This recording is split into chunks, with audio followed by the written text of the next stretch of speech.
الحمد لله نحمده ونستعينه ونستغفره ونؤمن به ونتوكل عليه ونعوذ بالله من شرور أنفسنا ومن سيئات أعمالنا من يهده الله فلا مضل له ومن يضلل فلا هادي له ونشهد أن لا إله إلا الله وحده لا شريك له ونشهد أن سيدنا وسندنا ونبينا وشفيعنا ومولانا محمدا عبده ورسوله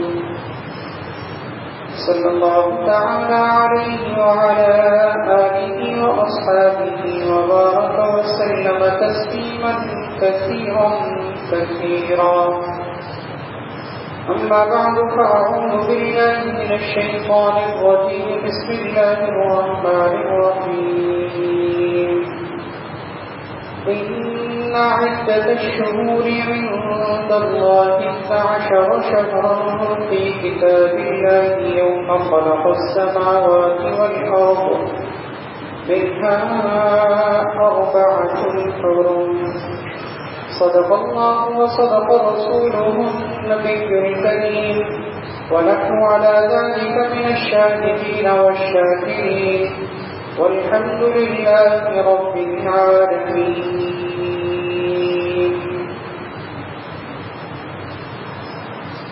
اسلامی سال کا 11واں مہینہ ماہ ذی القعدہ شروع ہو چکا ہے اور اس کے تقریباً ابتدائی 10 دن بھی گزر چکے ہیں.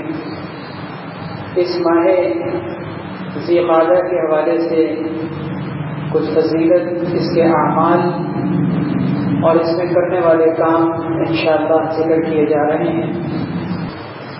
قرآن کریم میں اللہ تبارک و تعالی نے سورۃ التوبہ پارہ نمبر 10 اس کی 36 نمبر آیت میں سال کے 12 مہینے ذکر کیے ہیں اور ان مہینوں کا تذکرہ کرتے ہوئے بطور خاص 4 مہینوں کو عظمت اور حرمت والا مہینہ قرار دیا. فرمایا کہ سال کے 12 مہینے ہوتے ہیں اور یہ اللہ تعالیٰ کی لوح محفوظ میں کتاب میں اس دن سے یہ طے شدہ ہیں جس دن سے اللہ نے آسمان و زمین کو پیدا کیا اور ان میں سے منہا 4 حرم 4 محترم مہینے ہیں. بخاری شریف کی روایت میں ان 4 مہینوں کے نام بھی ذکر کیے ہیں. قرآن کریم کی آیت میں تو صرف اتنا ہے کہ 4 محترم مہینے ہیں. وہ کون سے ہیں؟ آیت قرآنیہ کے اندر اس کی صراحت نہیں. بخاری شریف میں حضرت ابو بکرہ رضی اللہ تعالیٰ عنہ کی روایت میں آپ صلی اللہ علیہ وسلم نے اس کی تفصیل بیان فرمائی اور آپ نے فرمایا کہ 4 وہ محترم مہینے 3 تو لگاتار ہیں، یعنی ذی القعدہ، ذی الحجہ اور محرم الحرام. یہ 3 تو لگاتار مسلسل ہیں اور 4تھا وہ مہینہ ہے جو رجب مضر کہلاتا ہے، یعنی جمادی الاخری اور شعبان کے درمیان آنے والا مہینہ. تو یہ 4 مہینے محترم ہیں. ان 4 مہینوں کے محترم ہونے کا مطلب یہ ہے کہ ان مہینوں میں اسلام سے پہلے زمانے جاہلیت میں بھی، عرب کے دور جاہلیت میں بھی ان کو حرمت والا سمجھا جاتا تھا اور اتنا حرمت والا سمجھتے تھے کہ اس میں آپس میں باہمی جنگ و جدال، قتل و قتال، لڑائی جھگڑے، یہ ساری چیزیں ان کی ختم ہو جایا کرتی تھی. حتیٰ کہ راستے پرامن ہو جایا کرتے تھے. ڈاکو، رہزن اور قذاف، لٹیرے قافلوں کو لوٹنا بند کر دیتے تھے. لوگ آزادانہ راستوں پہ سفر کرنا شروع کر دیا کرتے تھے. خود عہد نبوی میں نبی کریم صلی اللہ علیہ وسلم کے پاس ایک وفد آیا اور آ کر اس نے اسلام کی تعلیمات آپ سے سیکھی اور پھر اس میں ایک بات انہوں نے یہ عرض کی تھی کہ یا رسول اللہ، ہم آپ کے پاس ہر وقت اور سال کے تمام مہینوں میں نہیں آ سکتے، صرف ہم رجب کے مہینے میں آ سکتے ہیں، اس لیے کہ ہمارے اور آپ کے درمیان کچھ ایسے قبائل ہیں جو ہمارے لیے لوٹنے کا اور لٹیرے بننے کا کام کرتے ہیں، تو ہم ان کے شر سے بچنے کے لیے رجب کے مہینے میں آپ کے پاس آ سکتے ہیں. تو معلوم یہ ہوا کہ یہ زمانہ جاہلیت سے ہی ان کی حرمت چلی آ رہی تھی، اور ایسی حرمت کہ تاریخی روایات میں یہ بات موجود ہے کہ باپ کے قاتل کو بھی کچھ نہیں کہا جاتا ہے، بیٹے کے قاتل کو بھی ہاتھ نہیں لگایا جاتا تھا، انتقامی ساری کارروائیاں ٹھنڈی ہو جایا کرتی تھی ان مہینوں کی حرمت کی وجہ سے۔ اسلام نے بھی ان 4 مہینوں کی حرمت کو باقی رکھا اور ان 4 مہینوں کے ادب اور احترام اور ان کی عظمت کو بیان کیا۔ البتہ ان کے اندر قتل و قتال کی ممانعت اسلام کے شروع میں تھی، پھر بعد میں منسوخ ہو گئی۔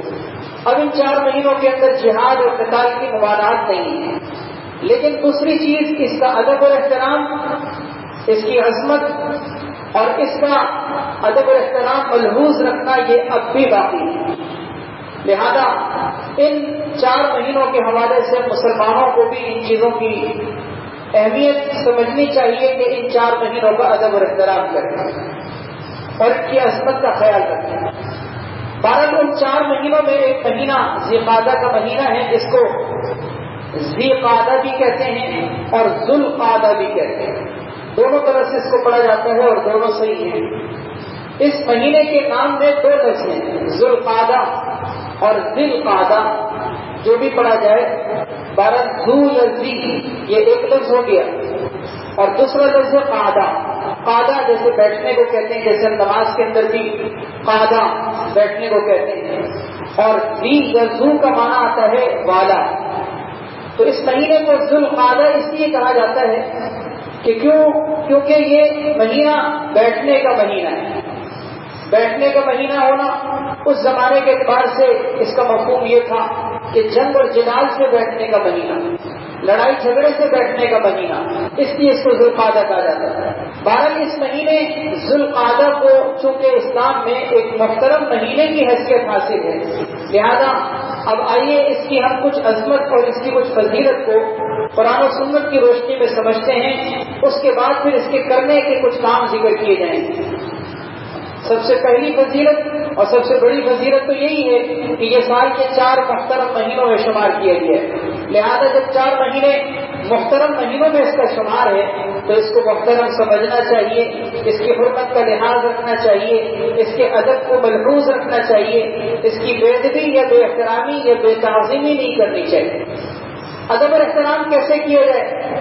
کسی مہینے کے ادب اور احترام کا مطلب یہ ہوتا ہے کہ اس میں 2 کام اہتمام سے کیے جائیں، ایک تو اس کے اندر عبادت کا اہتمام اور دوسرا یہ کہ اس کے گناہوں سے بچنا، یہ ادب اور احترام ہے۔ جیسے شب قدر ہے، رمضان کا مہینہ ہے، شب برات ہے، یا اسی طریقے سے متبرک یا مبارک راتیں یا ایام آتے ہیں تو ہم ان کی برکت کا اور ان کے ادب کا لحاظ کیسے رکھتے ہیں؟ یہی نہ کہ ہم اس پہ گناہ نہ کریں اور اس میں عبادت کا کام سر انجام ہے۔ تو ان محترم مہینوں کی بھی ادب اور تعظیم کا طریقہ یہ ہے کہ ان مہینوں میں اللہ تبارک و تعالیٰ کی عبادت کا اہتمام ہو اور گناہوں سے بچے۔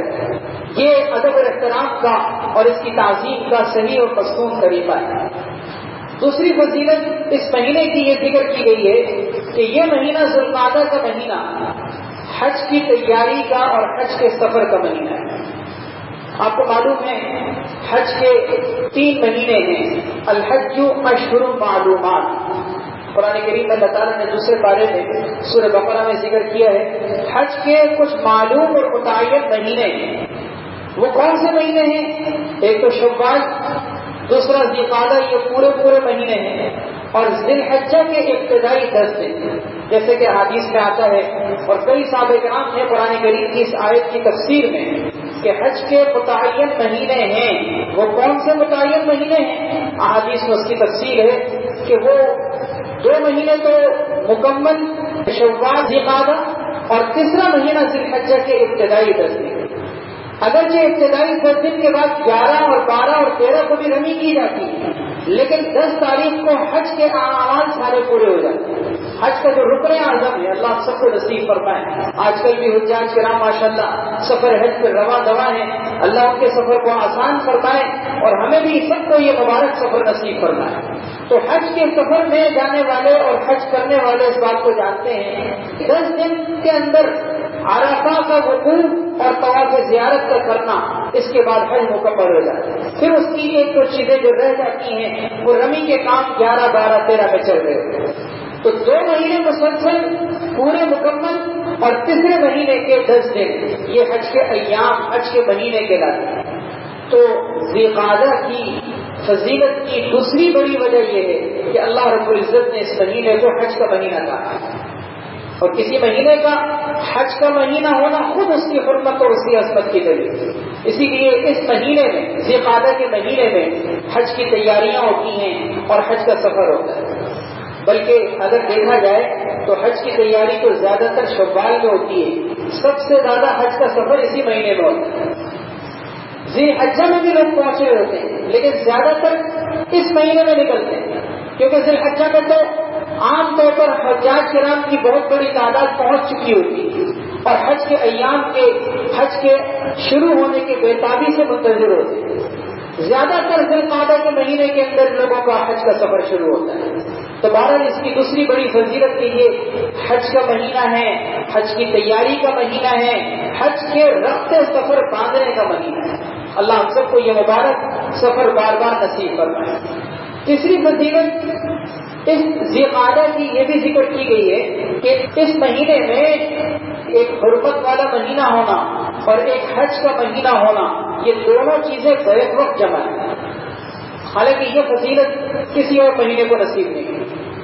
بیک وقت اس کے اندر 2 بڑی باتیں، ایک حرمت والا مہینہ کے حج، یعنی 4 مہینوں میں یہ مہینہ شمار کیا گیا ہے محترم. تو 4 مہینوں میں محترم مہینہ ہونا یہ ایک خصوصیت.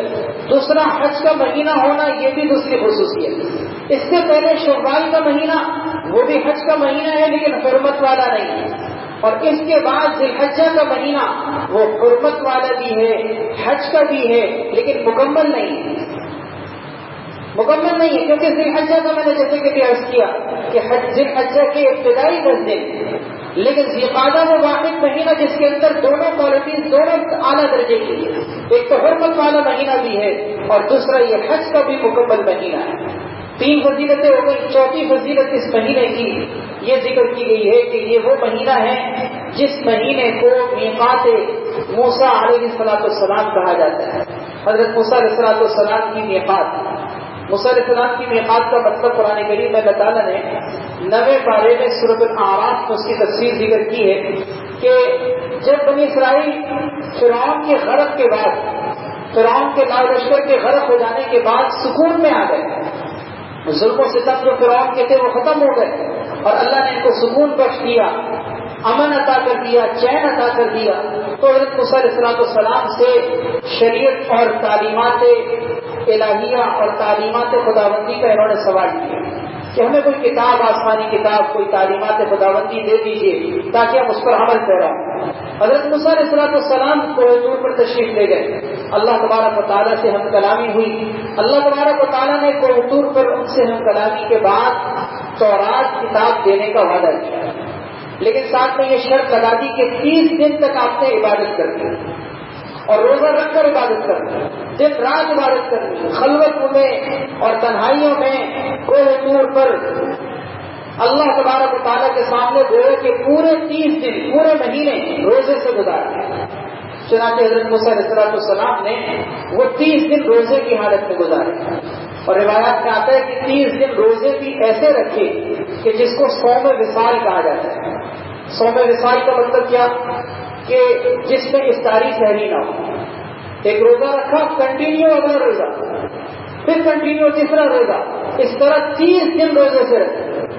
یہ صرف انبیاء علیہ السلام کو اس کی اجازت تھی، امت کو اجازت نہیں، اور ہم اس کی صلاحیت بھی نہیں رکھتے. کون ہے کہ جو کوئی دن روزے سے اس حالت میں گزار سکے کہ پورا دن روزے سے گزارا، شام کو افطاری میں تھوڑا سا بھی کھانا یا پینا اس کی گنجائش نہیں، اجازت نہیں، اگلا دن روزہ کنٹینیو بغیر افطاری بغیر سحری. ہمارے پیارے نبی صلی اللہ علیہ وسلم بھی صوم وصال رکھا کرتے ہیں. آپ صلی اللہ علیہ وسلم کی یہ خصوصیت تھی. صحابہ کرام میں سے کسی نے رکھنے کی کوشش کی، آپ نے منع کر دی.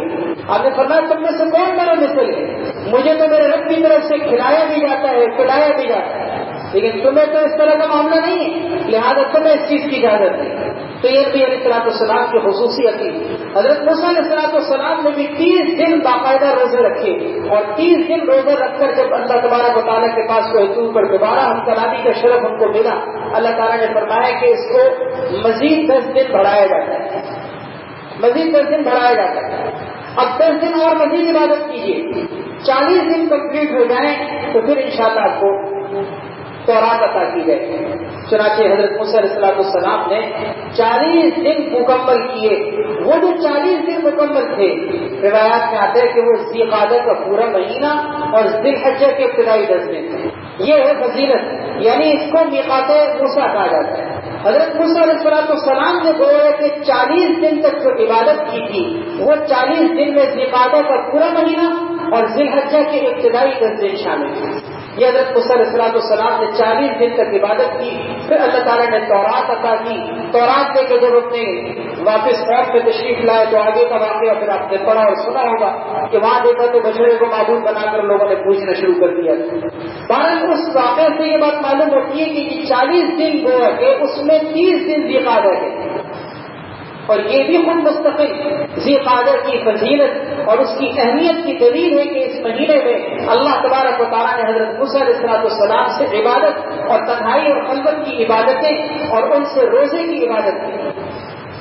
بہرحال اس واقعے سے ایک اور بات بھی کام کی ضمنی طور پر سمجھ لیجیے فائدے کی, وہ یہ کہ 40 دن جو کمپلیٹ کیے گئے ہیں, اس 40 دن تک عبادت کے نتیجے میں انسان کو روحانی کچھ قوتیں حاصل ہوتی ہیں.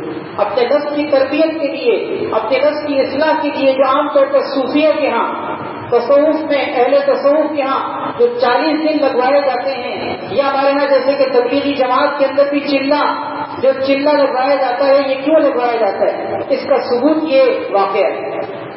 اور خود حدیث نبوی میں اللہ کے نبی صلی اللہ علیہ وسلم نے بھی ذکر کیا ہے کہ جس نے 40 دن تک تکبیر اللہ کے ساتھ نماز پڑھی, اس طرح کے امام کے ساتھ پہلی تکبیر میں شامل رہا, اللہ تبارک و تعالیٰ اس کو 2 انعام عطا فرمائیں گے. ایک تو جہنم سے اس کو پروانہ, جہنم سے نجات کا پروانہ عطا فرما دیں, دوسرا نفاق سے اس کو بری کریں گے. 40 دن تک گویا کہ عبادت مسلسل اس طرح کرنا کہ پہلی صف میں کھڑا ہوا ہے اور پہلے سے مسجد پہنچ رہا ہے, تکبیر اللہ کا اہتمام کر رہا ہے, اس سے اللہ تبارک و تعالیٰ نفس کی تربیت میں اس کو آگے بڑھنے کی توفیق دیتے ہیں. ماں کے پیٹ میں بھی بچے کی جو تخلیق مکمل ہو رہی ہوتی ہے, اس تخلیق میں بھی قرآن کریم نے جو مراحل ذکر کیے ہیں, ہر مرحلہ 40 دن کا ہوتا ہے. نطفہ, پھر جمع ہوا خون, پھر لوتھڑے کی شکل, پھر اس میں ہڈیوں کا چڑھنا, گوشت کا چڑھنا, یہ سارے مراحل 40 دن. پہلے 40, دوسرے 40 اور تیسرے 40 کے بعد روح پھونکی جاتی ہے. حدیث میں آتا ہے 120 دن, یعنی 3 چلے جب پورے ہو جاتے ہیں ماں کے پیٹ میں, تو بچے کے 3 چلے جب ماں کے پیٹ پہ کمپلیٹ ہو گئے تو اللہ تعالیٰ کی طرف سے روح پھونکی جاتی ہے. روح پھونکی جاتی ہے اور اس روح پھونکنے سے پہلے لکھ دیا جاتا ہے کتنا رزق کھائے گا, کہاں رہے گا, کتنی زندگی ملے گی, کب مرے گا, شقی ہوگا, بدبخت ہوگا یا نیکبخت ہوگا, ساری چیزیں اس وقت اگرچہ پہلے سے لکھی بھی نہیں ہوتی, لیکن اس وقت اس کو اپڈیٹ کر دیا جاتا ہے, اس کو مزید جو ہے فرشتوں کے حوالے سے اس کو لکھوایا جاتا ہے. تو کہنے کا مطلب یہ کہ 40 دن کسی کام کو مسلسل اگر کیا جائے تو نفس کی سرکشی اور اپنے نفس کی تربیت میں یہ چیز بہت معاون ثابت ہوتی ہے. ایک روایت سے تو آتا ہے جس نے 40 دن تک اخلاص کے ساتھ اللہ کی صحیح معنوں میں عبادت کی, جس کو کہتے ہیں ٹکا کر عبادت کر, اللہ میں نصیب فرمائے, ساری زندگی نصیب فرمائے. لیکن حدیث میں آتا ہے جس نے 40 دن اخلاص کے ساتھ اللہ رب العزت کی خوب جم کر عبادت کی, اللہ اس کے قلب پر, اللہ اس کے دل پر حکمت کے ایسے چشمے جاری کرتے ہیں کہ اس کی زبان سے حکمت بہنے لگ جاتی ہے, حکمت کے چشمے پھوٹ جاتے ہیں. اللہ اس کی آنکھوں میں, اس کی نگاہوں میں, اس کی زبان میں ایسی حکمت جاری کر دیتے کہ وہ شخص حکمت اور دانائی اور بصیرت کا حامل بن جاتا ہے. کیوں؟ اس لیے کہ عبادت کے نتیجے میں دل اور قلب اور روحانیت اور باطنی زندگی اس کی دورانیت ہو جاتی ہے, دورانیت کی صفت سے متصف ہو جاتی ہے. بہرحال حضرت موسیٰ علیہ السلام نے عرض یہ کر رہا تھا کہ جو 40 دن عبادت کی تھی ان میں بھی ذی قعدہ کے 30 دن اور ذی الحجہ کے ابتدائی 10 دن شامل تھے. اسی طرح اس مہینے کے اندر ایک بڑی فضیلت کی وجہ یہ بھی ذکر کی گئی ہے اور اہمیت کی وجہ یہ بھی ذکر کی گئی ہے کہ اس مہینے روزہ رکھنے کا بھی اہتمام ہمیں حدیث سے ملتا ہے. اہتمام روزے کا ہمیں حدیث سے ملتا ہے. اور صرف اس مہینے ہی نہیں، سال کے چاروں مہینے جو محترم مہینے شروع میں نے عرض کیے تھے، شوال، ذوالقعدہ، ذوالحجہ اور محرم اور رجب، یہ 4 محترم مہینے. ان محترم مہینوں میں سے ہر مہینے میں انسان کو کچھ نہ کچھ روزہ رکھنے کا اہتمام کرنا چاہیے. ایک واقعہ سنن ابی داؤد کے اندر موجود ہے. حضرت مجیبہ باہری رضی اللہ تعالیٰ عنہ ایک صحابی ہیں. وہ فرماتی ہیں کہ میرے والد یا میرے چچا نبی علیہ السلام کے پاس تشریف لے گئے اور آپ صلی اللہ علیہ وسلم سے ملاقات کر کے آئے. اس کے بعد پھر دوبارہ ان کے پاس 1 سال کے بعد گئے. کہیں دور کسی قبیلے میں رہتے تھے تو نبی علیہ السلام کے پاس جب دوبارہ اگلے سال ملاقات کے لیے گئے تو آپ صلی اللہ علیہ وسلم نے ان کو پہچانا نہیں. حالانکہ 1 سال پہلے ملاقات ہوئی تھی اور تعارف ہوا تھا، لیکن دوبارہ جب گئے تو پہچانا نہیں. آپ صلی اللہ علیہ وسلم سے انہوں نے پوچھا کہ اسما آپ مجھے پہچانے نہیں؟ میں وہی ہوں، پچھلے سال آیا تھا، آپ سے بات چیت ہوئی تھی. آپ نے فرمایا اچھا یہ تمہاری حالت کیا ہو گئی؟ تم اتنے کمزور ہو گئے اور اتنے سروپ گئے ہو، اتنے کمزور ہو چکے ہو، لاور ہو چکے ہو. 1 سال پہلے تو تمہاری یہ حالت نہیں تھی. کہنے لگے رسول آپ کے پاس سے جانے کے بعد میں نے رات کے علاوہ کھانا نہیں کھایا. یعنی اس کا مطلب پورے سال روزہ رکھا، پورے سال روزہ رکھا. آپ صلی اللہ علیہ وسلم نے فرمایا کہ یہ کیا کیا تم نے؟ یہ تم نے کیا کیا؟ تمہیں چاہیے تھا کہ تم جو ہے وہ صبر کے مہینے میں روزہ رکھتے، یعنی رمضان کا مہینہ. آپ کو معلوم ہے رمضان کے مہینے کو صبر کا مہینہ کہتے ہیں. صبر کا مہینہ کیوں کہتے ہیں؟ برداشت کا مہینہ ہے، اس میں کھانے پینے سے بچنے کا مہینہ ہے. بہرحال آپ کا فرمایا تمہیں چاہیے تھا کہ رمضان یعنی صبر کے مہینے میں روزہ رکھتے، اور اس کے بعد اگر تمہیں روزہ رکھنا ہوتا تو تم ان محترم مہینوں میں روزہ رکھتے. بلکہ پہلے آپ نے ان کو تلقین یہ فرمائی کہ تمہیں چاہیے تھا کہ تم صبر کا مہینہ روزہ رکھتے. انہوں نے کہا میں رکھوں اس سے زیادہ کی طاقت رکھتا ہوں. آپ نے فرمایا کہ اچھا پھر تم محترم مہینے میں روزے رکھتے.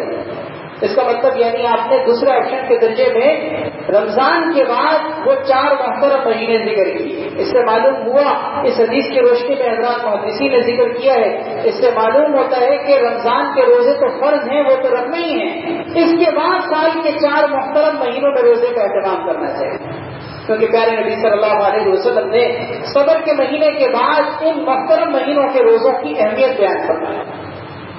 لہذا ذوالقعدہ کا مہینہ ہو، ذوالحجہ کا مہینہ ہو، یا محرم کا مہینہ یا رجب کا مہینہ، یہ مہینے بھی اس حدیث پر عمل کرتے ہوئے کچھ نہ کچھ انسان کو روزے رکھنے چاہیے. تو یہ بھی اس مہینے کی گویا کی عظمت کی اور اہمیت کی اور فضیلت کی ایک دلیل ہے کہ نبی علیہ السلام نے روزہ رکھنے کے لیے اس مہینے کا انتخاب کیا. اسی طریقے سے اس مہینے کی ایک فضیلت یہ بھی ہے، اور صرف یہی ایک مہینہ نہیں، سال کے 4 محترم مہینوں کی فضیلت کی ایک وجہ یہ بھی ہے کہ ان مہینوں میں عبادت کا اجر بڑھ جاتا ہے، گناہ کی شدت قباحت اور بڑھ جاتی ہے. عام مہینوں میں گناہ کرنا اور اس مہینے میں گناہ کرنا، ان مہینوں میں گناہ کرنا، یہ قباحت کے درجے میں برابر نہیں ہے. جیسے آپ نے سمجھ لیجیے اسلام نے تو ان 4 مہینوں کے ساتھ ساتھ ہمیں رمضان کی بھی اہمیت ذکر کی ہے. اب اگر کوئی عام مہینوں میں گناہ کرتا ہے اور ایک رمضان کے مہینے میں گناہ کرتا ہے، ہر مسلمان یہ جانتا ہے کہ دونوں گناہ برابر تو نہیں ہے. مسجد سے باہر کے گناہ، مسجد کے اندر کا گناہ دونوں برابر تو نہیں ہے. روزے کی حالت میں گناہ، روزے کے بغیر گناہ، دونوں برابر تو نہیں. ایک کی قباحت شدت بڑھ جاتی ہے. اسی طریقے سے 4 مہینوں کے محترم ہونے کا اور ان کے عظمت والا ہونے کا ایک مطلب اور ایک تقاضا یہ بھی ہے کہ ان مہینوں میں گناہ نہ کیا جائے. ان مہینوں کے ادب کے یہ خلاف ہے، ان مہینوں کی عظمت کے یہ خلاف ہے کہ ان مہینوں کی حرمت کو پامال کیا جا رہا ہے. اور خاص طور پر اس مہینے کے اندر، ان مہینوں کے اندر آپس کے فسادات، باہمی جنگ و جدال، قتل و قتال، لڑائی جھگڑے، ایک دوسرے کے گریبان پر ہاتھ ڈالنا، گالم گلوچ کرنا، لان تان کرنا، گالی گلوچ کا نشانہ بنانا، آپس میں تعلقی قطع رحمی کا شکار ہونا، یہ تو زمانہ جاہلیت میں عرب کے وہ بدو جو راستہ روک کر لٹیرے کا کام کیا کرتے تھے وہ بھی نہیں کیا کرتے تھے. اور اس مہینے کے اندر یا ان مہینوں کے اندر اگر آج کا مسلمان یہ کام کر رہا ہے تو وہ ان مہینوں کی حرمت کو پامال کر رہا ہے. ٹھیک ہے، قتل و قتال جہاد کی صورت میں ممنوع نہیں ہے، لیکن باہمی جنگ و جدال کی صورت میں تو بھی ممنوع.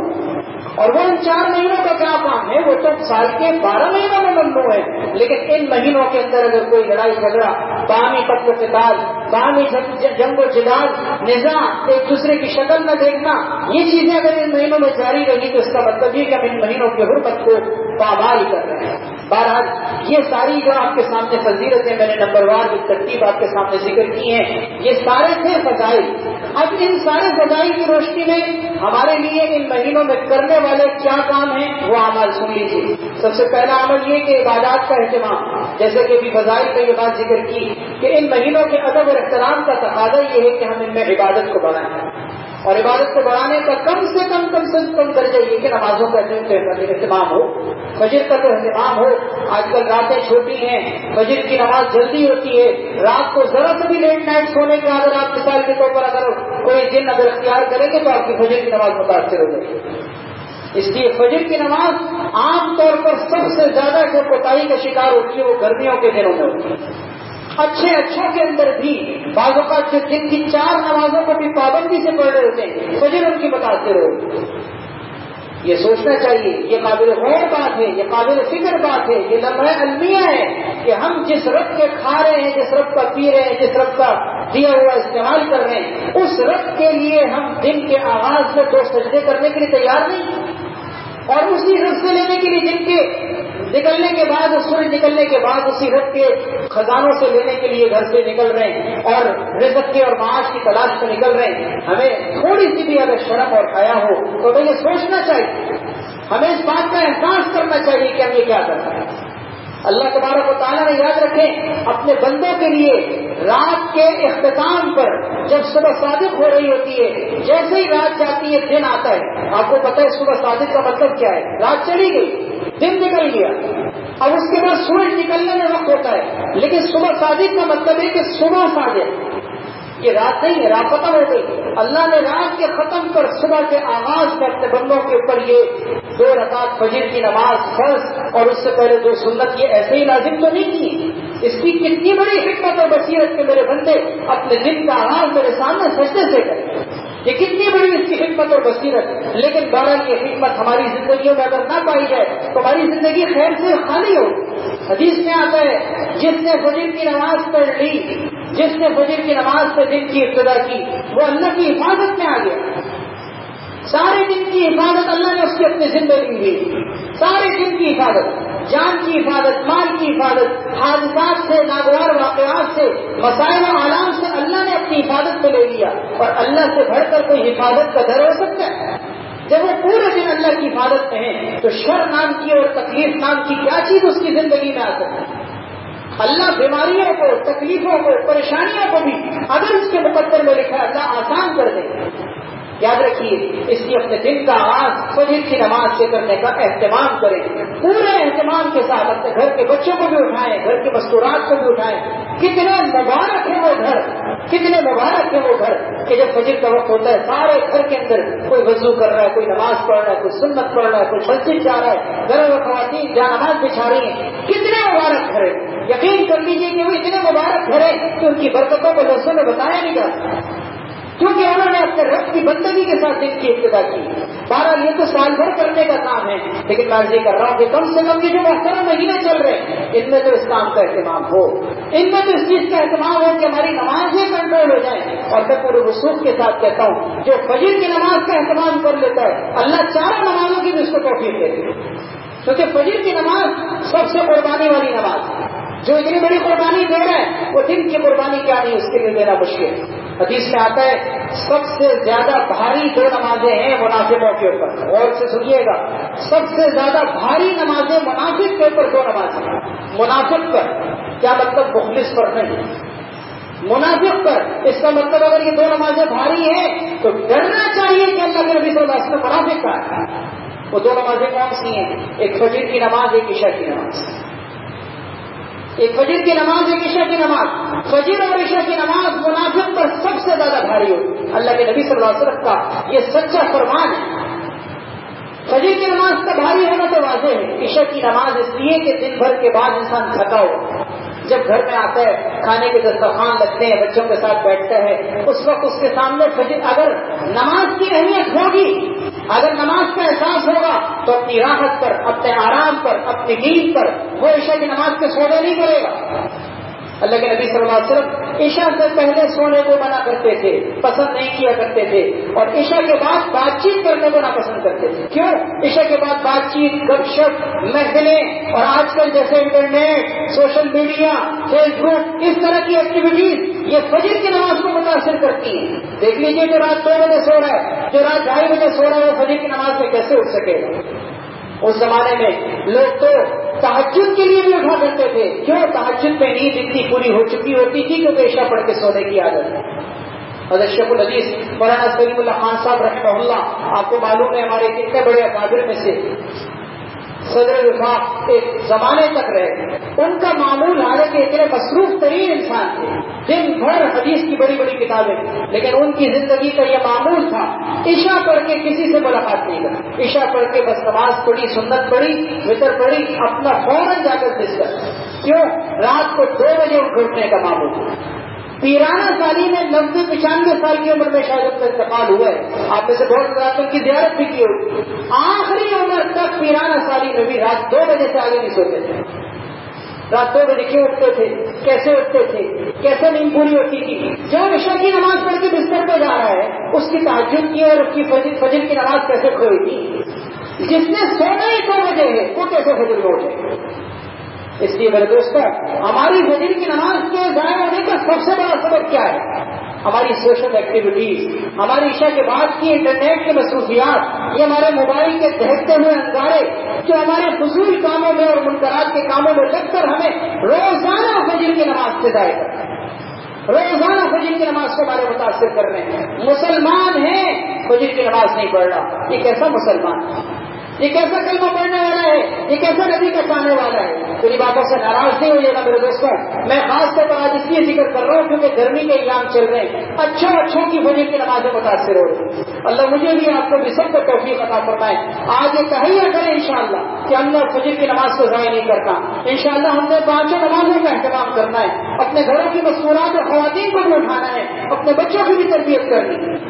اللہ نے اس کی توفیق عطا فرمائے۔ تو ایک تو عبادات کا کام ان مہینوں میں کرنا، دوسرا گناہوں سے بچنا، تیسرا کام انہیں فضیلتوں سے معلوم یہ ہوا کہ ان مہینوں میں کچھ نہ کچھ روزے کا اہتمام۔ اللہ ہم سب کو ان مسنون اعمال کی توفیق عطا فرمائے۔ وآخر دعوانا الحمدللہ۔